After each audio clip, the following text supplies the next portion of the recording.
Assalamualaikum warahmatullahi wabarakatuh.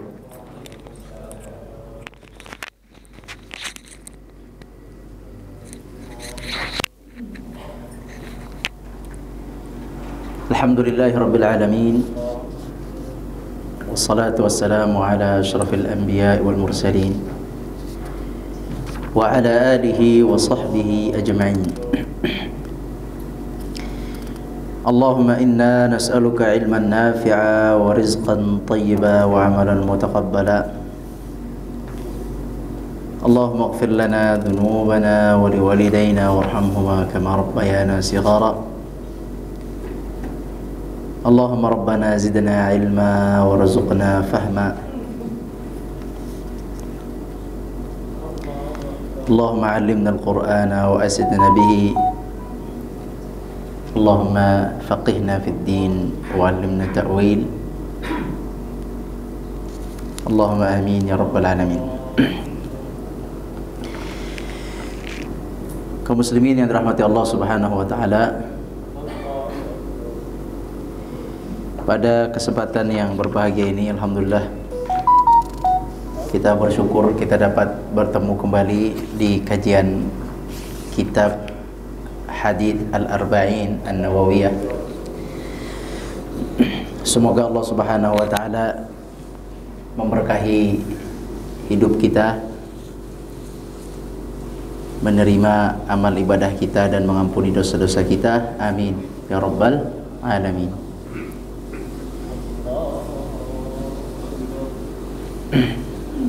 Selanjutnya salawat dan salam kita sampaikan kepada Nabi kita, Nabi besar Muhammad sallallahu alaihi wasallam. Allahumma salli sallim wa barik ala nabiyina Muhammad. Teman-teman kaum muslimin rahmati Allah, kita masuk hadis ke-25 insyaallah. Bukunya sudah dipegang ya. Hadis ke-25 di kitab yang ana pegang ini.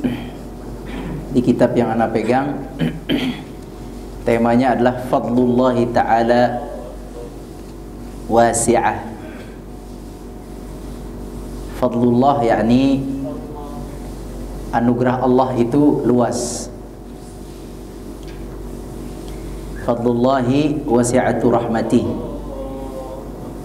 Anugerah Allah itu seluas rahmat Allah. Anugerah Allah yakni balasan Allah, ganjaran Allah, pemberian Allah seluas rahmatnya. Kalau di buku Anda, di buku antum apa terjemahannya, temanya? Semua kebaikan adalah sedekah. Ya, hampir sama. Semua kebaikan dianggap sedekah, artinya Allah maha luas. Maha luas anugerahnya sampai setiap kebaikan itu akan dinilai oleh Allah sedekah. Allah sangat luas. Jadi pintu kebaikan itu luas ya. Ini tema kita, pintu kebaikan luas. Dari pintu manapun kita bisa berbuat kebaikan saking luasnya. Dan Allah maha luas rizkinya, pemberiannya, ganjarannya, pahalanya, pemberiannya. Allah maha luas anugerahnya. Alhamdulillah kita sebagai muslim ini benar-benar bersyukurlah. Kalau antum kenal Allah Azza wa Jalla dengan baik, antum pasti bersyukur bahwa agama ini agama yang mudah. Banyak sekali pintu kebaikan di agama ini, banyak sekali yang dibolehkan, sedikit yang diharamkan, dan sedikit pintu maksiat. Banyaknya pintu kebaikan, banyaknya yang halal. Sedikit pintu maksiat dan sedikit yang buruk. Tetapi kitanya saja yang nafsu, yang tidak sabar ya. Justru yang diharamkan yang sedikit malah kita datangi. Yang baik yang banyak justru kita tidak memanfaatkannya, tidak mengambilnya. Nah, kita akan baca di sini hadis mengenai banyaknya pintu kebaikan. Banyaknya pintu kebaikan atau setiap kebaikan itu adalah dianggap sedekah di sisi Allah Subhanahu wa taala. Hadisnya an Abi Dzar radhiyallahu anhu anna nasan min ashabi Rasulillah sallallahu alaihi wasallam qalu lin nabiy sallallahu alaihi wasallam Allahumma salli wa sallim wa barik alaihi. Ya Rasulullah, dhahaba ahlud duthuri bil ujur yusalluna kama nusalli wa yasumuna kama nasum wa yatasaddaquna bi fuduli amwalihim. Qal awalaysa qad ja'ala Allahu lakum ma tasaddaqun inna lakum bi kulli tasbihatin sadaqah wa kulli takbiratin sadaqah wa kulli tahmidatin sadaqah wa kulli tahlilatin sadaqah wa amrin bil ma'rufi sadaqah wa nahyin 'an munkarin sadaqah wa fi bud'i ahadikum sadaqah.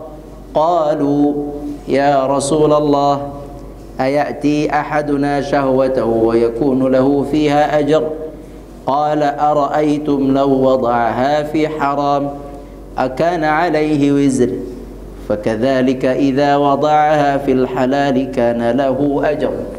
Rawahu Muslim. Silakan. Seperti biasa. Al-Imam. Silakan artinya. Bahwa beberapa orang dari sahabat Rasulullah Shallallahu Alaihi Wasallam berkata kepada Nabi Shallallahu Alaihi Wasallam, wahai Rasulullah, orang-orang yang berharta telah mendapatkan pahala yang banyak. Mereka sholat seperti kami sholat, mereka berpuasa seperti kami berpuasa. Selain itu, mereka pun dapat bersedekah dengan kelebihan harta mereka. Nabi Shallallahu Alaihi Wasallam bersabda, bukankah Allah telah menjadikan sesuatu untuk kalian yang dapat kalian sedekahkan? Sesungguhnya pada setiap tasbih ucapan subhanallah itu adalah sedekah. Setiap takbir atau ucapan Allahu Akbar adalah sedekah. Setiap tahmid ucapan alhamdulillah itu adalah sedekah. Setiap tahlil ucapan la ilaha illallah itu adalah sedekah. Menyuruh kepada kebaikan adalah sedekah. Mencegah dari yang mungkar adalah sedekah, dan bercampurnya atau jima seseorang dari kalian dengan istrinya adalah sedekah. Mereka bertanya, wahai Rasulullah Shallallahu Alaihi Wasallam, apakah seorang dari kami ketika mendatangi syahwatnya atau bersetubuh dengan istrinya lalu yang mendapatkan pahala? Nabi Shallallahu Alaihi Wasallam menjawab, bagaimana pendapat kalian jika ia menempatkan syahwatnya pada tempat yang bukan mahramnya? Bukankah ia mendapat dosa? Maka demikianlah apabila ia menempatkan syahwatnya pada tempat yang lain, maka ia mendapatkan pahala padanya. Hadis riwayat Muslim. Jazakallahu khairan, barakallahu fikum.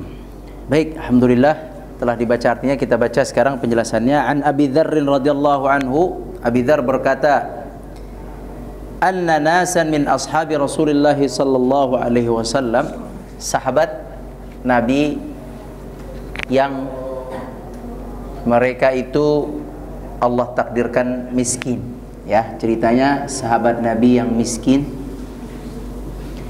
Mereka datang kepada Nabi berkata, wahai Rasulullah, dhahaba ahlud duthuri bil ujur. Ya Rasulullah, ini orang-orang kaya di antara kami, mereka dapat pahala banyak. Karena apa? Karena mereka bersedekah dengan harta. Ada orang kaya enggak di sini? Banyak, alhamdulillah. Berarti pahalanya banyak kalau orang kaya. Kata sahabat, mereka salat seperti kami salat. Yusalluna kama nusalli. Mereka juga puasa seperti kami puasa. Yasumuna kama nasum. Tapi bedanya mereka bersedekah dengan harta mereka. Gitu kan? Kalau antum lihat sedekah orang-orang yang Allah berikan kekayaan yang melimpah, itu dia bisa sedekah membuat satu masjid atas nama dia. Dia bisa bersedekah tanah sekian hektar atas nama dia. Bagaimana pahalanya itu? Kalau dia ikhlas, ini cerita orang kaya yang ikhlas. Ini bukan cerita orang kaya yang riya, bukan. Ini cerita orang kaya yang ikhlas dan orang kaya yang hartanya halal. Ini yang diceritain di sini, yaitu sahabat Nabi. Para sahabat yang fakir, yang miskin, mengadu kepada Nabi tentang sahabat-sahabat yang kaya raya, yang punya perkebunan kurma, punya perniagaan. Mereka kalau jihad bersedekah dengan 100 ekor unta untuk perjalanan jihad. Ada yang bersedekah dengan sekian ekor kuda, ada yang bersedekah dengan sekian kilo gandum, dan seterusnya. Ada yang bersedekah dengan peralatan perang. Mereka bersedekah, sedangkan orang-orang miskin mereka tidak bersedekah. Orang miskinnya orang-orang saleh, orang kayanya orang saleh. Ya, jadi antum boleh iri kepada orang-orang kaya yang saleh. Boleh iri kepada orang-orang kaya yang saleh. Boleh nggak iri kepada orang kaya yang saleh? Boleh nggak? Boleh. Orang kaya saleh, sama-sama sholat sama antum, sama-sama ngaji, kita sama-sama ngaji, sama-sama puasa, sama-sama ta'lim, sama-sama berdakwah.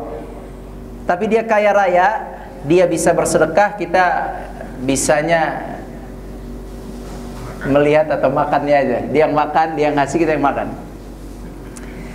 Bolehkah kita iri ingin seperti mereka? Boleh, tapi irinya adalah irinya bukan iri buruk, iri yang baik, iri yang terpuji. Ada iri yang terpuji, ada iri yang terkutuk. Iri yang terpuji, ada iri yang tidak terpuji. Iri yang terpuji adalah kita iri kepada orang tersebut karena dia bisa banyak sedekah. Kita iri begini, semoga saya bisa seperti dia. Begitu boleh. Jadi kita ingin seperti dia dalam hati kita supaya kita bisa bersedekah seperti dia, tetapi kita tidak berharap harta itu hilang dari dia. Itu iri yang boleh. Ya, antum ingin seperti dia karena solehnya, karena ilmunya, karena hartanya. Saya ingin seperti dia. Tapi di waktu yang sama antum tidak mengharapkan kehancuran dari dia. Ya, dia tetap diberkahi, antum tetap doai dia, semoga berkah, Bapak orang kaya nih, semoga berkah. Sedekahnya Masya Allah, anak doakan berkah, bisa nambah rizkinya, bisa jadi pahala yang besar di sisi Allah. Setelah antum doakan, antum berdoa, ya Allah saya berharap bisa seperti dia. Itu tidak apa-apa kalau seperti itu. Nah, ini yang terjadi di kisah ini. Sahabat yang fakir miskin, mereka melihat orang-orang yang kaya kok bisa bersedekah, bisa beramal lebih banyak dari kami dari sedekahnya.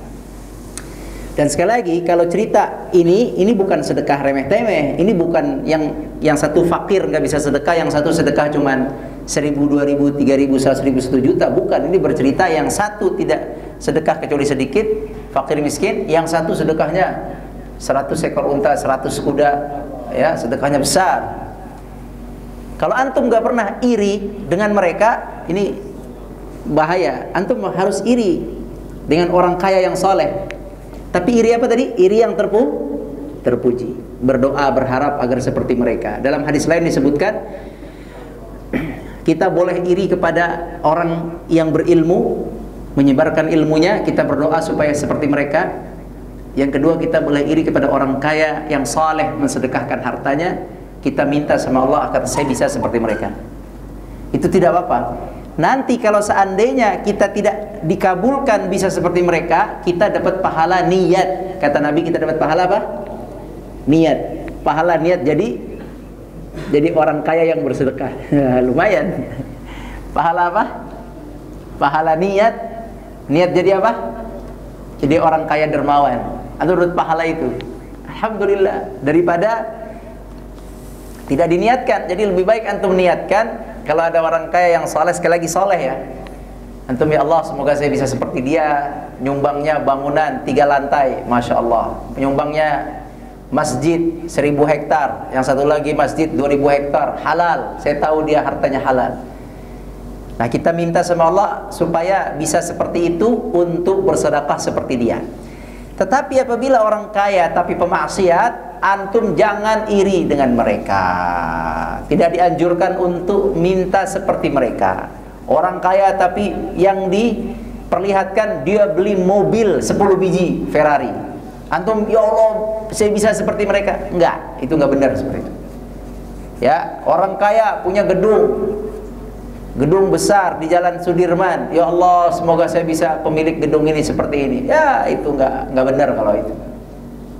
Ya, Jadi antum boleh minta kekayaan kepada Allah berdasarkan apa? Berdasarkan melihat kebaikan orang-orang soleh, orang-orang kaya yang soleh. Boleh kalau itu. Tapi kalau orang kaya yang glamor, yang sombong, yang angkuh, apalagi kayanya, itu antum tidak tahu ini halal apa haram. Kalau orang-orang seperti ini tidak perlu kita bangga dan tidak perlu kita iri kepada mereka. Antum tahu ya, orang yang masuk surga duluan tuh orang miskin apa orang kaya? Miskin. Berapa tahun bedanya? 500 tahun. Antum mau masuk surga duluan 500 tahun sebelum orang kaya, ya jadi miskin aja, istilahnya begitu. Kalau masuk surga duluan orang miskin. Bagaimana dengan orang kaya? Dia bisa masuk surga duluan kalau orang kaya yang lulus dari ujian harta. Orang kaya yang bisa bebas dari ujian harta. Ada harta dia sedekahkan, ada harta dia sedekahkan, ada harta dia umroh. Dia tidak tumpuk hartanya. Ya, dia tumpuk sewajarnya saja. Kalau ada orang kaya seperti itu, dia bisa